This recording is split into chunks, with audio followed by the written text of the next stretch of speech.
Police say 3 people have been arrested in connection with the kidnapping of an 11-year-old girl. The Crime Intelligence Kidnapping Task Team, supported by the Joburg Flying Squad, rescued the child in Soweto yesterday after she'd spent 48 days in captivity. She was snatched by gunmen outside her school in Mayfair, Johannesburg in November 2021. Senior reporter Barry Bateman joins me now with the latest. Barry, 24 hours later. I imagine the relief for the family, but I only imagine, what the trauma is for the child. Just take us through then, what details are we learning about the operation that led to the child's rescue? Well, yeah, let's take you back to that successful operation that took place the early hours of yesterday morning.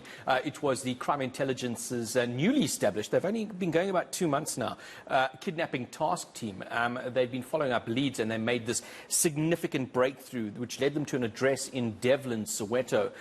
They went in there, you can imagine, with some ferocity, kicking down doors, and it was in one of the rooms at this building.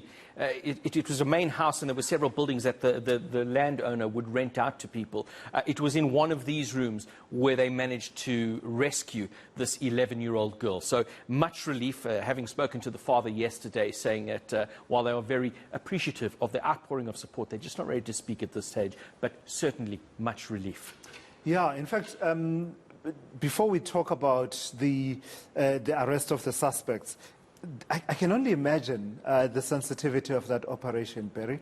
And I saw the room where the child was kept. You shared that picture. And they needed to move swiftly before anything could be done to harm the child. Absolutely. 48 days in captivity. There were ransom demands, no confirmation as yet of whether actually money had been paid over, but it got to the point, following up on information, that they got to this location. But, having spoken to experts in hostage negotiation and kidnapping, they say in many of the cases, the captive person will not be harmed because that is the collateral, that is the value that person has on, securing the ransom. So fortunately, in this case, the child is not physically harmed. But as you touched on in the introduction to us, the psychological harm will only be known in years. Absolutely. So talk to me about the arrests then. Yesterday, we were not sure if any arrests had been made, but now we understand that there have been a number of arrests made. Any details on that? Yeah, quite right. So when the police raided this building in Devlin, Soweto, the suspects that were actually holding the child captive there, we understand, fled. The girl told the authorities that there were 2 men that were holding her there. What the police now say is that as early as the 7th of December last year, 2 suspects were arrested linked to this particular case. They've already appeared in court and applied for bail.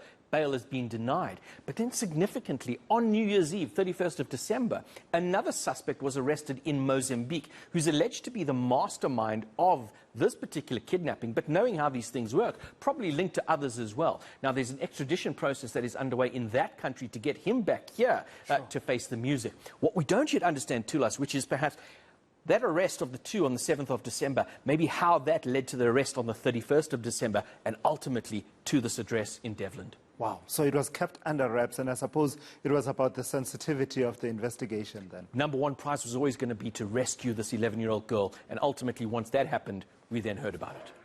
All right, Barry Bateman, thank you. That's eNCA's Barry Bateman, a senior reporter, working that story flat out to give you the latest around that investigation.